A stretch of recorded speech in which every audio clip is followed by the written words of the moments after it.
What's good, y'all? Welcome back. Today I'm going to tell you everything you need to know for the upcoming Bleach Rebirth of Souls game. Now, this is going to be the information that came out in English with our trailer and all that, even though the trailer is really, really good.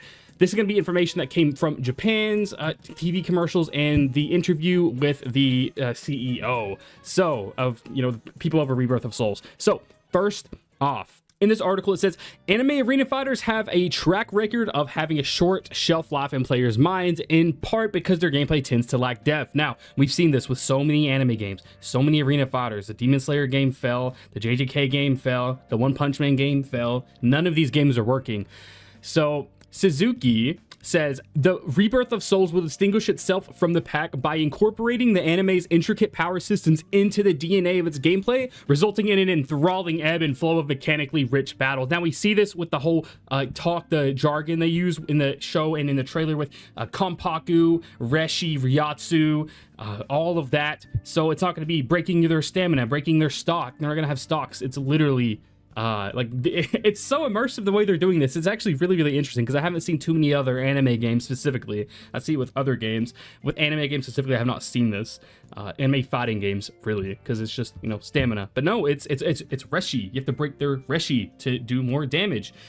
So I'm going to read all of this. While developing the game as a fighting action game, we delved into the details from Bleach like Reshi, Konpaku, spiritual pressure, and spiritual power. After looking into that, we were surprised by how the worldview has been created in detail and how well those features align with our game concept in fighting action genre, Tsuzuki says. So basically, this means that the way everything that Bleach had laid out is exactly what, or not exactly, but it's what Tsuzuki wants to create a good game. So this looks like, if anything, Bleach is on track to be doing well with this game. It looks like it's what that they. It looks like it's what they wanted. I'm not gonna say JJK was a cash grab, even though that's really what it feels like.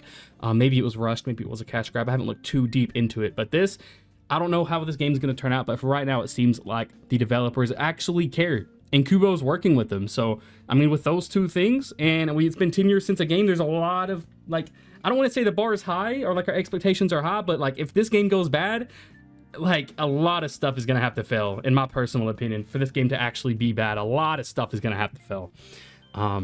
Moving forward, Rebirth of Souls combat is like a pastiche, I can't pronounce that word, Sekiro stagger swordplay, Tekken 7 reversals, and Smash Bros ultimate stock health bar system, wherein players win battles by destroying an opponent's 9 stocks or 9 Konpaku. Konpaku meaning soul, so you have to destroy their 9 soul bars, and it's only one set. It's not like in I don't think it's gonna be like in a game like Tekken, where you beat them and you beat them again and you win. It's gonna be all one go, and you have to break their thing 9 times, which is interesting because off the top of my head, I can't think of another game like that. I don't play every single fighting game known to man, but I can't think of another fighting game exactly like that. Anyway, let's see. Tsuzuki referred to an established action games like Naruto, Ultimate Ninja Storm games, JoJo's Bizarre Adventure, All-Star Battle R, Tekken 7, and Dragon Ball FighterZ when making Rebirth of Souls. Rebirth of Souls feels authentically to Bleach fans, old and new. That is, it really seems like Tsuzuki cares about this game, man. So I quote, this is what he said: I know that Bleach is loved by fans worldwide, so I have been eager for the opportunity to work with this IP. We know that there is strong enthusiasm from Bleach fans, and I wanted to develop a new Bleach game for modern high-spec platforms, especially since it is also around the timing of the 20th Bleach anniversary. That's something I don't think a developer would really look that much into. Do you think the people who made Soul Ignition what's a bad game? One Punch Man, One Punch Man game? Do you think they were thinking about the anniversary or anything like that? It was probably more just about making the game rather than, genuine, what is it? Genuinity? Is that, I don't think that's a word. Than being genuine? Than being a genuine company? Who knows? Anyway. How is Bleach actually going to play, though? That is a great question. I've thought about this. I really have.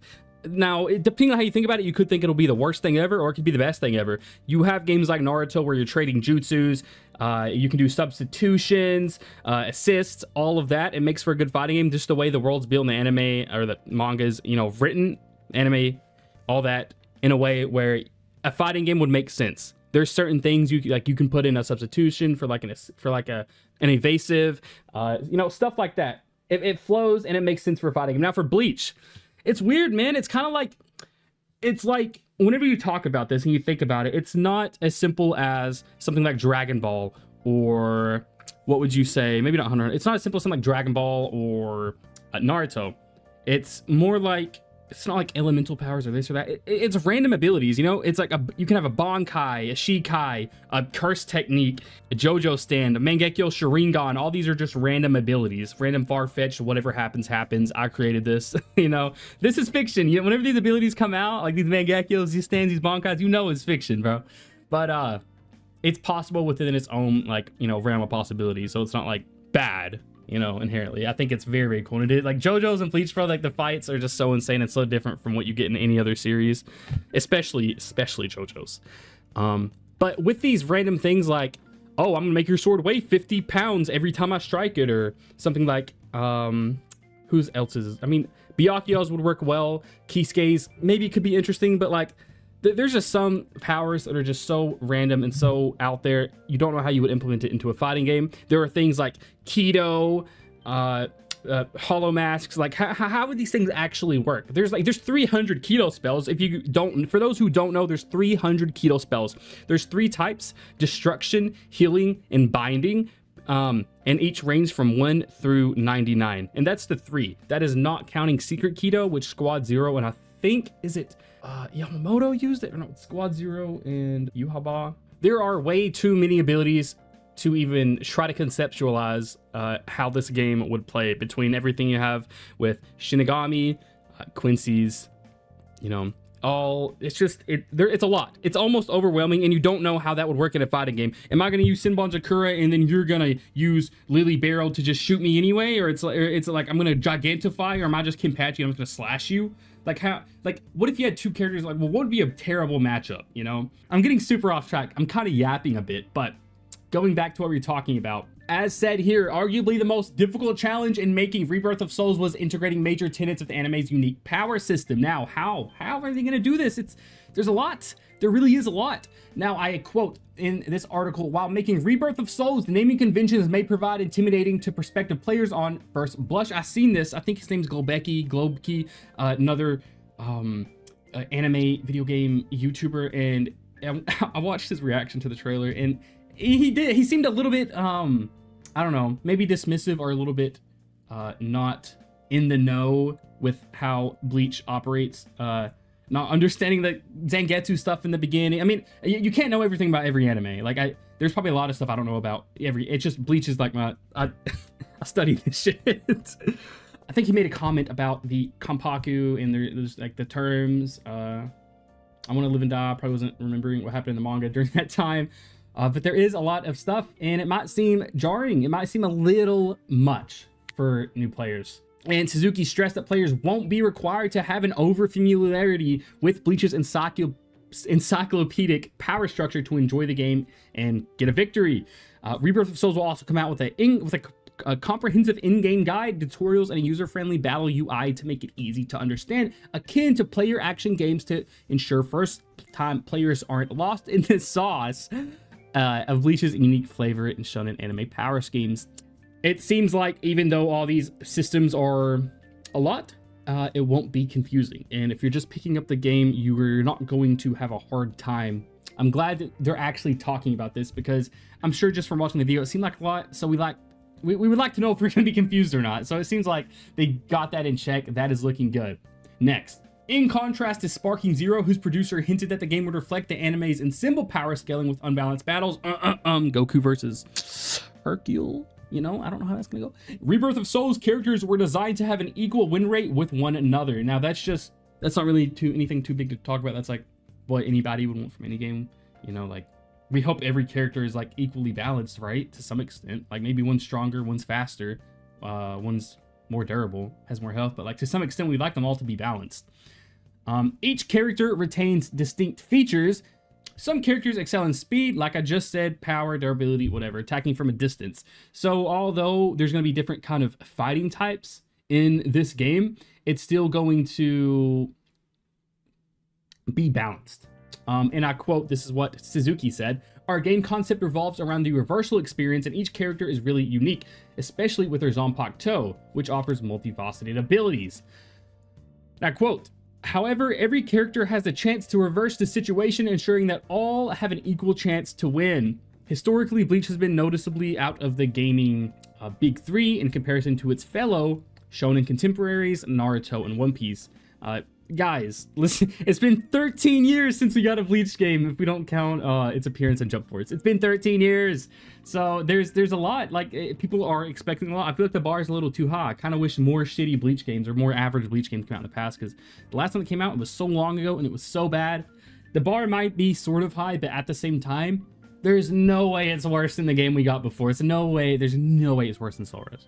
The developers actually played Bleach games. It said here, Tsuzuki said himself, each of the previous Bleach games published by the other companies have different features, and all of them capture the charm of Bleach. The development team played these games before starting the development of Rebirth of Souls and really enjoyed them. We learned the core features of Bleach, like bankai, and integrated them into the necessary components of an action game, Tsuzuki said. Thanks to the capabilities of new generation platforms, we tried to create a Bleach game that delivers cutting-edge visual expression in battle. It really seems like they care about this game, and they know what they want to do going forward, and I really hope this game is what they want it to be. Now, probably one of the biggest things to come out of this is Rebirth of Souls will only feature characters from the anime's first two story arcs, Soul Reaper and Arrancar arc. That means we are not Arrancar arc. So does that mean we're not going to Kurkar Town? Does that mean the Aizen fight's not even gonna be in this, Ichigo versus Aizen? Because that would kind of suck. I would understand if they wanted to leave it off, you know, before Fullbring and just like stop at Fullbring, do Fullbring and 1000 Year Blood War and DLC or whatever. I hope the Aizen fight is in here, man. But it looks like it's only going to be Soul Reaper and Arrancar, but a lot of people do, some people link Aizen into that. It's Soul Reaper, Arrancar, it's Soul Society, Arrancar, and then Aizen fight, Fate Kurkar Town. I hope that with DLC, we get more characters as time goes on and tybw concludes. Maybe they'll add more stuff, or like, who knows, man. There's so much potential here, but who knows what they're gonna do. It is a little weird. That is probably the only thing I think is a little bit weird about everything I've seen with the game so far, how much story content it's covering. But we'll see whenever the game comes out. Maybe they'll add more DLC to the story, or maybe it's more PvP focused and the story's just not that extensive. Now, I quote from Tsuzuki, "This is the first Bleach game that Bandai as a company is introducing, and it's been a while since the last game was introduced, so we thought it would be a great time to introduce these characters from the original arc to the Arrancar time period and introduce the history of these characters, how they met, and how battles have taken place." Now, this is just my prediction, but I think the game is going to be a more accurate and faithful adaptation of Kubo's manga than the anime was, but I guess we will just have to wait and see. Now that's out of the way. Oh yeah, and next weekly Shonen Jump issue, we're getting a little bit of information about, you know, pre-screening info and stuff like that. Anyway, that is all I have for you guys today. That was a lot of information. Not sure how I'm gonna edit this video. I don't do videos like this. I hope it's not too messy. Anyway, I'm gonna make a video next too about breaking down all of the gameplay mechanics and everything that there is. Anyway, if you guys did enjoy it, make sure to comment, subscribe. This is Alekai, and I'll catch you guys in the next one.